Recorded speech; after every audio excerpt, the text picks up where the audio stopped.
Hello and welcome back to a beautiful day in my garden. The weather has been amazing over the last couple of months. We've actually had one of the warmest Octobers on record, I believe. It was uncharacteristically warm. Sometimes during October we can still have some coldish nights, but this year it was very, very pleasant.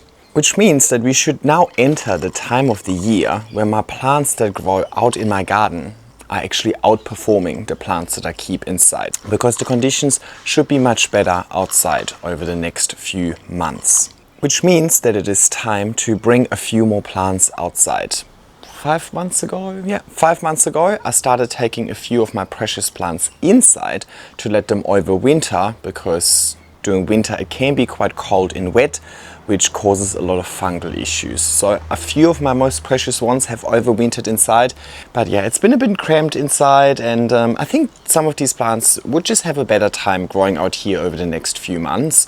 And then I'm also getting a little bit of space back inside, so it doesn't feel so cramped, because more isn't always more when we're talking about growing indoors. And I want to take you along. I just want to go through my house and select a few plants that I want to put out here, either on my wall of aroids or in my greenhouse that's behind you, and then we're trying to fit them in. So yeah, overall, let's just have a nice day in my garden. And I just came back from a really fun holiday to Perth and Rottnest Island. I saw some of the cutest little quokkas ever, and I really want to share with you my experience, share a little bit about my trip, show you some amazing photos that I took, and yeah, have a chat to you. So let's go.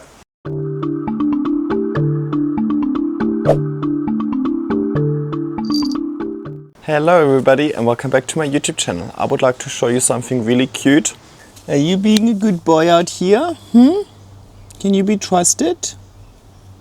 So nice having the garden back, huh? How cute is my baby?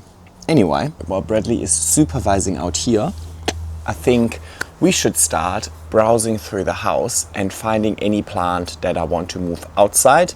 And then once we established what we're gonna put out here, we can see where it might fit best.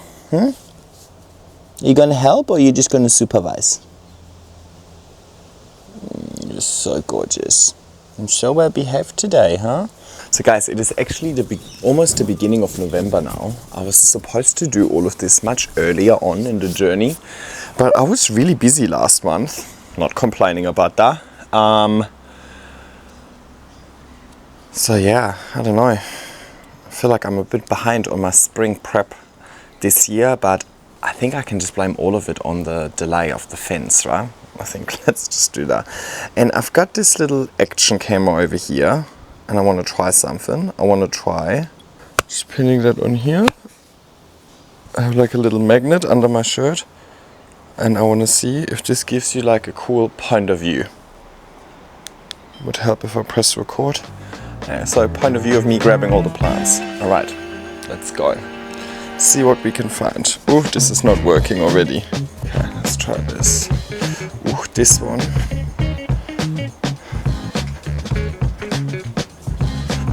Jose Bueno. I think can go into somewhere. Just park them all in the middle. Let's go. Oh, shit, I dripped all over the couch. My Sharonii.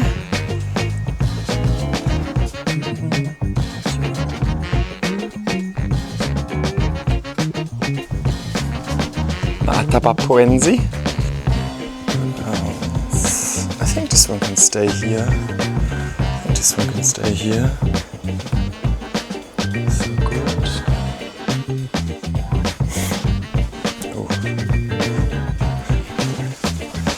This one's just not getting enough light there.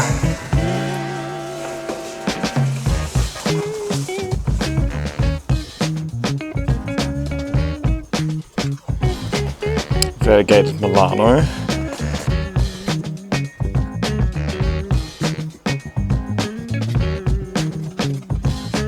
They're all staying.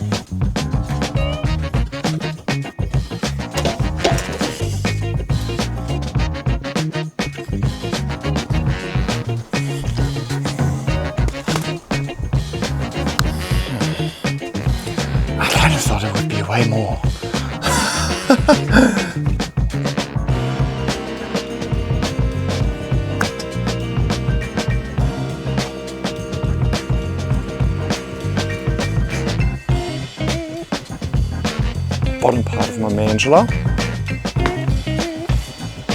Rest in peace.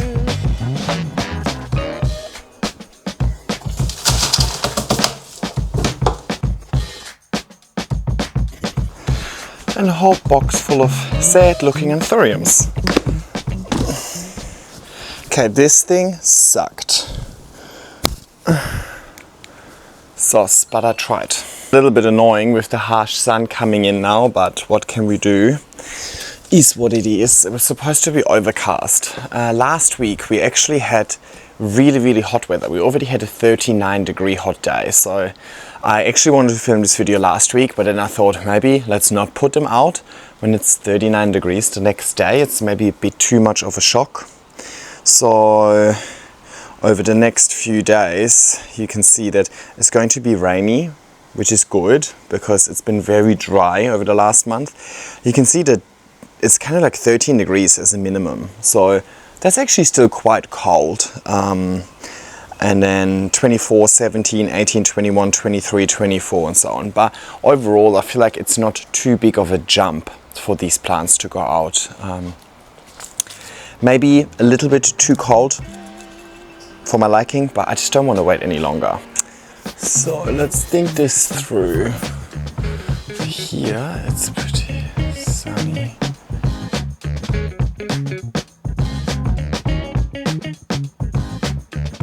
I really hope this one isn't gonna get too burnt.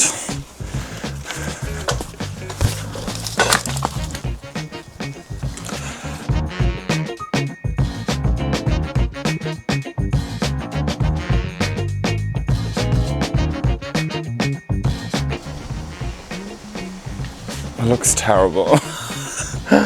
Shit, what have I done? Why does it look so bad? Okay, I don't mind this.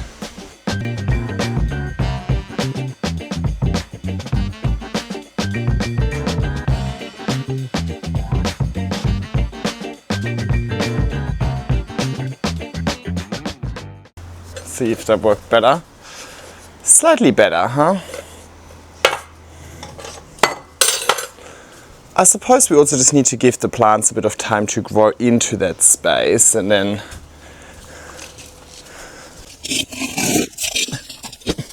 maybe over time it will get better. I think it looks good. It just needs to fill in a little bit, right? And keep in mind, growing season is only now getting started. Oh my god. Let's look at this cutie. Sorry. Okay, that was very successful. Let's go into the greenhouse. Woo.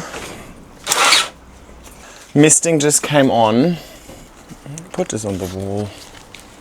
It's a little domesticum that's going to go to Tim. It's just a propagation where you can see there's a new shoot coming out here. I just want him to put that in his garden and let it climb up the fence. Albus Syngonium, I actually want to grow it outside of the greenhouse as a little table display.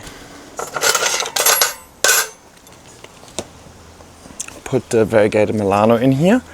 It just didn't really have a good time indoors, so I figured let's try and change something, because if nothing changes, nothing changes.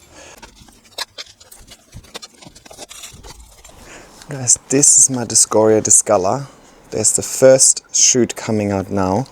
I had it in my greenhouse because it was just ugly and I wanted to be warm with lots of light, but it's ugly, so I can't put it in a spot that I look at all too often. So I put it in the greenhouse, but now that I see the first shoot, I think I should get it used to the conditions that I wanted to grow in going forward, which will be indoors, and I should also give this a trellis. So I'll take this out of the greenhouse. Here's my display of crazy rubbish. It's so only a few left. I separated out many plants over the years. It's just not looking that good, so I'm hoping it has a good time in the greenhouse. Usually my anthuriums do have a good time in there. Over here I've got two more anthurium stumps. I honestly don't even know what they are, so we need to wait for them to reshoot, hopefully, and then we can see what they actually are. And all of these are crazy rubbish that I separated out. but they all severely suffered through thrips. So I cut them all back, and yeah, now I'm just waiting for them to reshoot. Could probably do with a repot, but not today.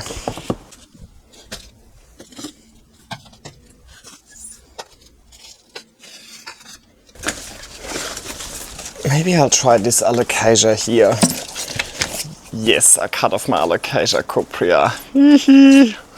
I'm a little bit nervous, but I think she should be fine. And I think she'll like it here. She doesn't mind too much light. Looks a little bit messy at the moment because I just cut her up. She needs a little bit of time to readjust. But I think it could look really good there in the long run. And what? No risk, no fun. This one goes here. Everything is already back in place. I kind of anticipated to have a little bit more work to do, but that was real quick. I think the main work comes in when I now fill the gaps inside, because I'm way more picky with the plants inside. But I also want to give these plants a good start into the growing season, and I should really clean the greenhouse, and I should provide some nutrients to the plants here as well. So let's do that. And while I do that, I would like to talk to you about my latest trip to Perth. Ooh. So I went to Perth, WA, 2 weeks ago. Now it is Western Australia, WA. It is bloody far away. It's a 5-hour flight to get there. So while you're still in the same country, it feels like you're so isolated. Perth is, I think, the most isolated capital city in the world. So yeah, it is very far away from everything else in the world, which is beautiful. I loved it.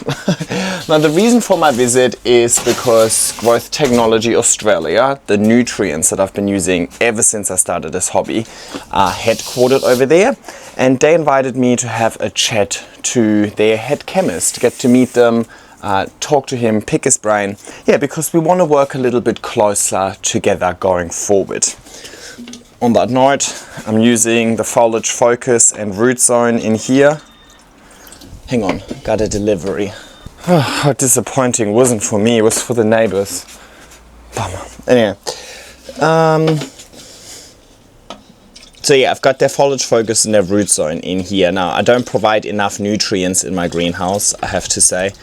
Indoors, I'm much more diligent, but out here, the convenience of just hosing things down is usually outweighing my desire to provide nutrients. So I'm gonna try and be more diligent with it, at least once a month, provide my liquid nutrients. I do have some worm casting in most of these substrates because I know I'm not good with my liquid nutrient provision, but they can grow really fast over the growing season out here. So I think providing them with a little bit more nutrient will really help them realize all the potential that the good conditions are setting. Right? Anyway, so that was the main purpose of my visit over there, because I wanted to meet them, and it was really, really nice chatting to them. You guys know I'm usually not that scientific about things, you know, like I use a product, and if the results speak for themselves, then so be it. And I mean, I've been using Foliage Focus for 6 years now, and I suppose the results speak for themselves.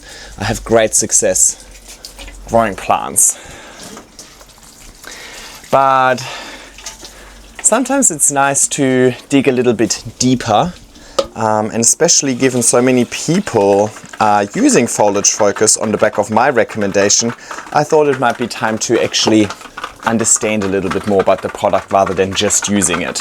We had some really nerdy conversations about nutrients and chemical reactions and hydroponics and so on. For example, hydroponics. I feel like it's a word that's a bit scary at times, especially when you're new to the hobby. You're like, oh my god, hydroponics, well, I just want to grow a plant.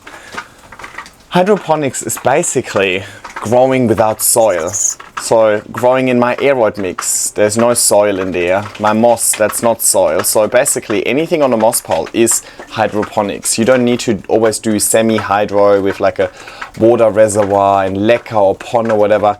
Yes, that is also hydroponics, but yeah, just growing on moss poles is technically also hydroponics, right? So I never even realized that I do a lot of hydroponics.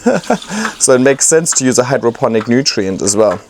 So I learned a lot about their products and about nutrient provisions in general, and how all of the nutrients work and why the product works in the way that it works, why it's designed like that, why it comes as a liquid, and so on. So I probably going to put a little video together to sum all of that up, and just talk about nutrients overall a little bit, because it's probably one of the most requested topics, but I've never really spoken on it because I feel like I was lacking a little bit of extra knowledge, right? I was just using the product, not necessarily understanding the product. So yeah, I'll work on that. And while I was there, I also asked them if they would like to sponsor a masterclass when I fly to the US. And I spoke about that in a recent Q&A as well.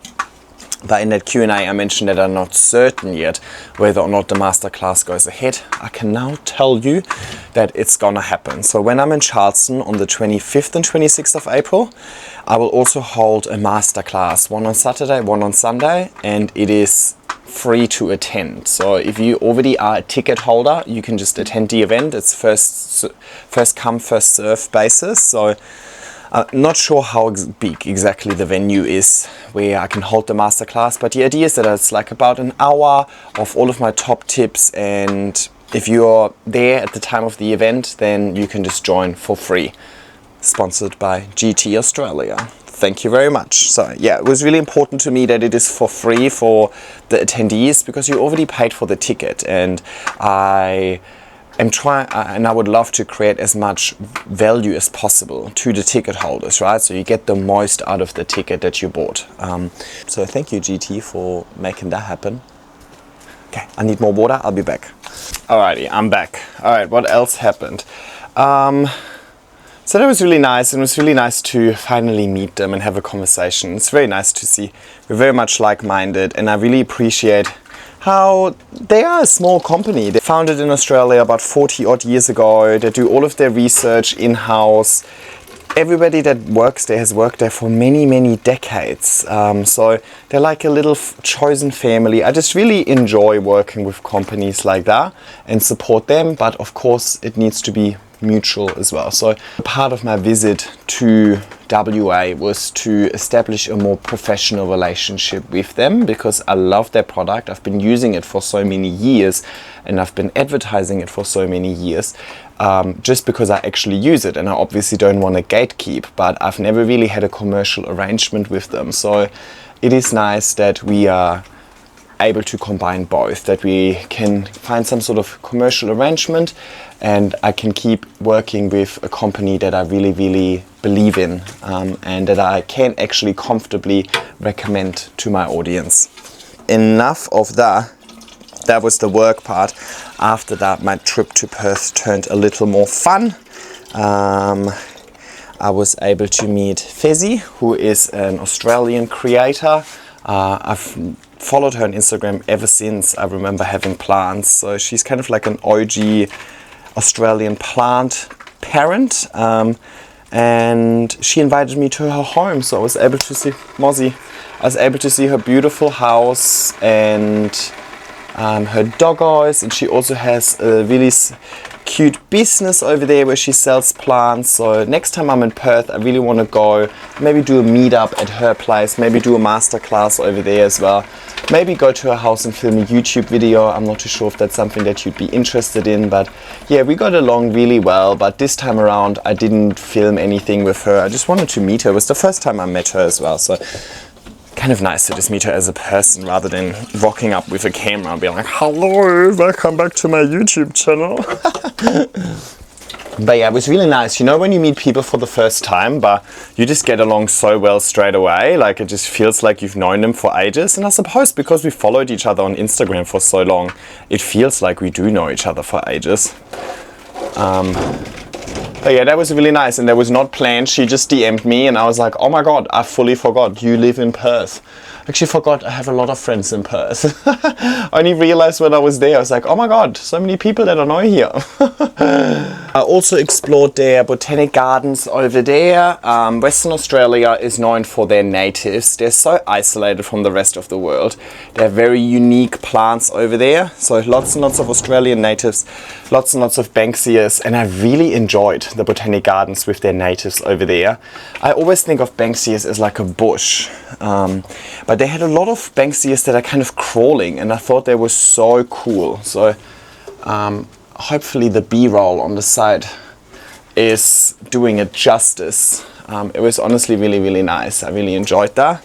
And I would love to go back and actually learn more about them from some experts. But I know that people on my YouTube channel are not really into the natives. Every time I do a tour with native plants, crickets. I suppose most of my audience is in Australia based, so maybe for you guys the Australian natives aren't so relevant. Yeah, maybe I'll just go and I'll just enjoy the tour instead of filming it next time. See how we go. Close the window here, and then we'll provide some nutrients to the wall of aroids as well. I'm just teasing you. You obviously all want to know about the Quokkas. Day 3 of my Perth trip was to Rottnest Island. So Rottnest Island is an island just outside of Perth. It's like a 30-minute ferry from the actual harbour. A little bit longer from Perth. Anyway, close. Okay, and I'm really motion sick. I hate boats, but it was very smooth. And then you rock up at Rottnest, and one of the nice things about Rottnest is that they don't have cars apart from the bloody tourist buses. But basically everybody just gets around on a bike. So had a bike rental, and the weather was beautiful. The most amazing, stunning day, but not too hot. It was only like 20, 21 degrees or something like that. But the sun has bite. Perth is known to be really, really hot, so we actually got lucky. It was actually colder in Perth than it was in Sydney at that time. And the island, Rottnest Island, is well known for quokkas. And quokkas are also deemed the happiest animal in the world because it basically looks like they're constantly smiling. And they're very, very tame. On that island, they basically have no natural predators, so they're not scared at all. And they're used to humans, and they obviously take advantage of some humans dropping food and so on. But you are not supposed to touch or feed them. Obviously, lots of tourists still do, as always. Humans can't have nice things. Humans love to destroy it. But yeah, the quokkas are super, super friendly, and there were so many. My main concern was that I'm going all the way to Rottnest and then I don't end up seeing a quokka. Let me tell you, that is an irrational fear that nobody has to have. Like, they're literally everywhere. They jump on your table, they jump under your table, they jump on you, like if you have food. They're very friendly, very cheeky, very cute. And if you followed me for a while, you know that I'm all here for any sort of wildlife encounter. If I can have a wildlife encounter, my whole day is so much better. I will put all these, hopefully Editing Jan has put lots and lots of photos on the side to make you jealous. No, honestly, it was so good. If you ever visit Australia, I highly recommend WA for its beautiful beaches. And if you're in WA, you have got to visit Rottnest Island and see the quokkas. Unless, of course, you don't like animals. But if you don't like it, then honestly, who are you? That's just weird if you don't like animals. So honestly, that made me so incredibly happy. And then you can do a day trip to Rottnest, but it's very busy during the daytime, right? Because a lot of tourists come for day trips. So I recommend staying a night, because when the last ferry leaves around 6, things get much quieter. And also the quokkas are nocturnal, so they come out at sunset. They're around all day for sure. But during sunset, suddenly it turns into a whole infestation, like so many. So cute. And then the island becomes much more peaceful. And yeah, I saw a beautiful sunrise in the morning. I think one day was plenty. It was good, I enjoyed it, and then headed back to Perth. And my old company that I worked for is also Perth based, or my old manager that I worked for was Perth based, and the company's based all over Australia, but my old manager is Perth based, and some of my favorite work colleagues, hey if you're watching, were all Perth based. So on that Friday I caught up with them and they took me out drinking and dancing, and it was actually a whole lot of fun. And then Saturday morning I flew back to Sydney again. So it was a short-ish trip, but action-packed and a good variety. There was some nice human interaction, and I got to meet new people. I got to meet people in person that I've known for a long time.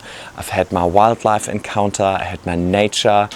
I definitely had a bit of partying and some drinks and some fun, reconnecting with old friends. So it was perfect. I don't think making a trip longer would have made it any better, right? This way I kind of just take advantage of every day and try and make the best out of it. So I really, really enjoyed it, and I need more water. Yeah, then I came home, and as always, even when I just go away for 5 days, I am swamped with work afterwards. But it's good. I enjoy feeling busy. I think especially over winter, you know, my plants aren't growing much, so I don't have all too much to do. It's harder to come up with concept ideas for videos because, you know, a lot of my concept ideas are just my plants growing, you know what I mean? There's no crazy concept behind it. It's just me documenting the growth journey. So if there's less growth, there's less journey, there's less content to record. So this time of the year, I'm busy with new growth, repotting, rearranging, setting up my greenhouse again, setting up my garden again, and so on. So even if I just go away for 5 days, that's, you know, always got a bit of work to catch up on, but I really enjoy being busy. So I think 5 days was honestly the perfect amount. I also then came back and had to do another workshop straight away the day after. But that was kind of not open to public. It was just a private one in a community center. And then yesterday I had my second big sorry, I'm not looking at you by the way, but I'm looking at the plants.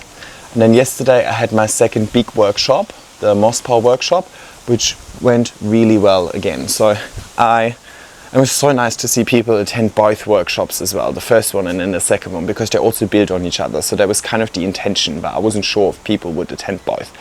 So I really, really enjoyed it. I have to say, I really underestimated the logistics of it, right? So, for example, yesterday we made moss poles, and I went ahead and had to cut all of the mesh and so on, which is not a bad thing, but I mean, I kept the workshop to 20 people because we needed space to make the moss poles.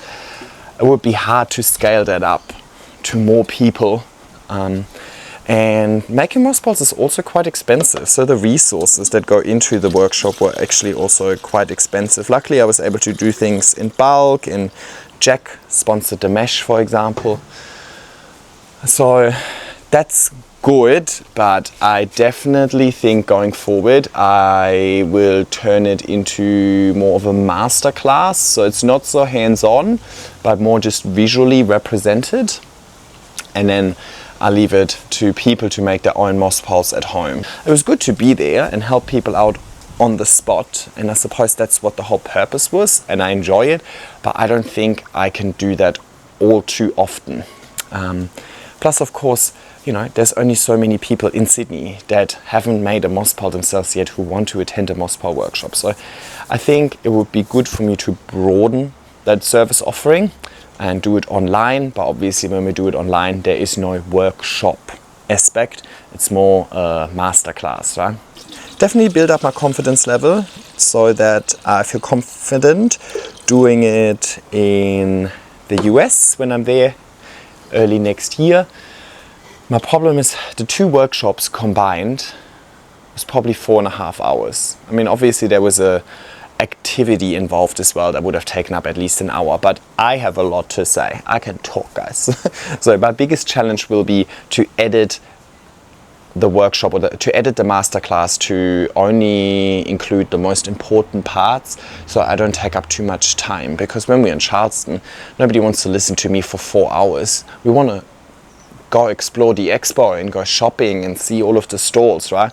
And then maybe if you can give me 1 hour of your time, that will be appropriate. But definitely don't want to exceed the hour, because otherwise I'll just take up too much time. And I also don't just want to be there downloading. I want to mingle with people. So I think I'll keep it to an hour, but that will be my hardest challenge, because I like to talk, guys. That was just for kind of mainly the moss poles, because the moss doesn't have any nutrients and I do want these plants to grow, so they fill that wall. All the other plants will get some worm casting granulates. It's basically worm castings turned into slow release fertilizer. It doesn't really work with the vertical exposure of the moss poles. I would have to incorporate it in the middle of the moss pole. But for all of my other pots, I just sprinkle a little bit on top, and I try and do that once a month. But I think the last time I've done it is already over a month ago. But you know, they'll just slowly water in when I hoist them down or when it rains and so on. So that is just a easy way for me to provide nutrients. The liquid nutrients in my moss poles are much harder to provide.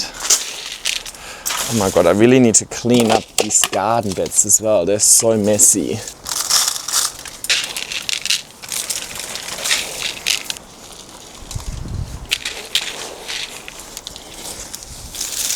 Alrighty, quickly cleaning up and then I'll show you everything.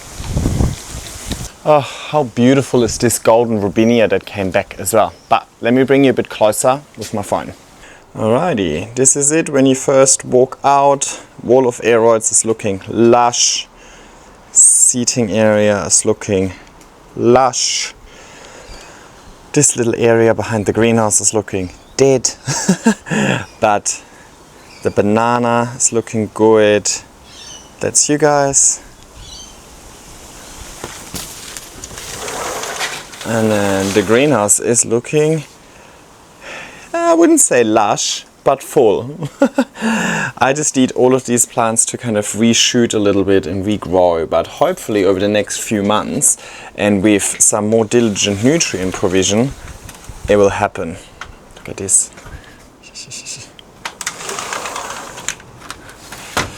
But I think today's main focal point is the wall of aroids. Now, I'm not super happy with it just yet. One sec.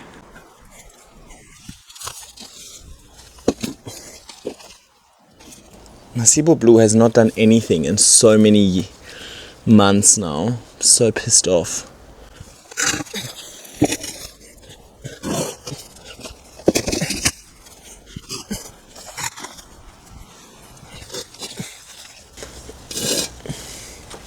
I think that's a bit better, no?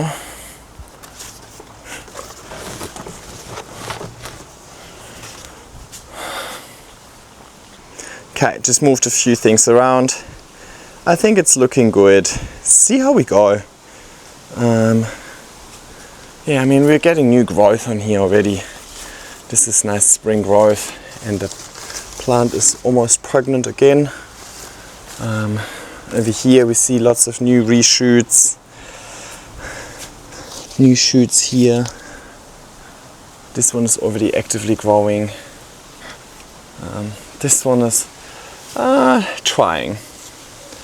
Let's see how this one goes out here. It is quite exposed to the elements, right? Already got an insect. Quite exposed to the elements. It's quite large and it's just hanging there. Hopefully it won't go flying because it is one of my favorite plants. And then this one we also need to see. It needs to rotate a bit around, huh? There you go, the Jose Bueno. I think it's just going to have a good time here.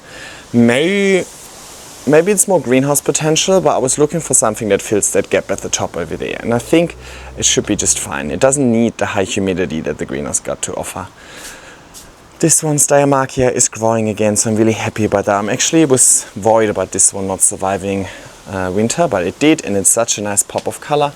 And then here, the Monstera Deliciosa Brazil form is also growing. So very happy about that. So overall, I think it's looking good, but I suppose the wall needs to grow in a little bit. Then on this side, it's looking good. And there's a cute little baby here, huh? But yeah, I'm not doing all too much with the garden beds because yeah, I don't think I'm going to be here for all too long. And then here's my album Syngonium. I thought it's a nice little table display. Guys, it's getting really, really sunny, so you guys will probably overheat in a hot second. So it's time for me to say goodbye. Thank you so much for watching. Like, subscribe, and leave a nice comment. And hopefully I'll see you in my next video.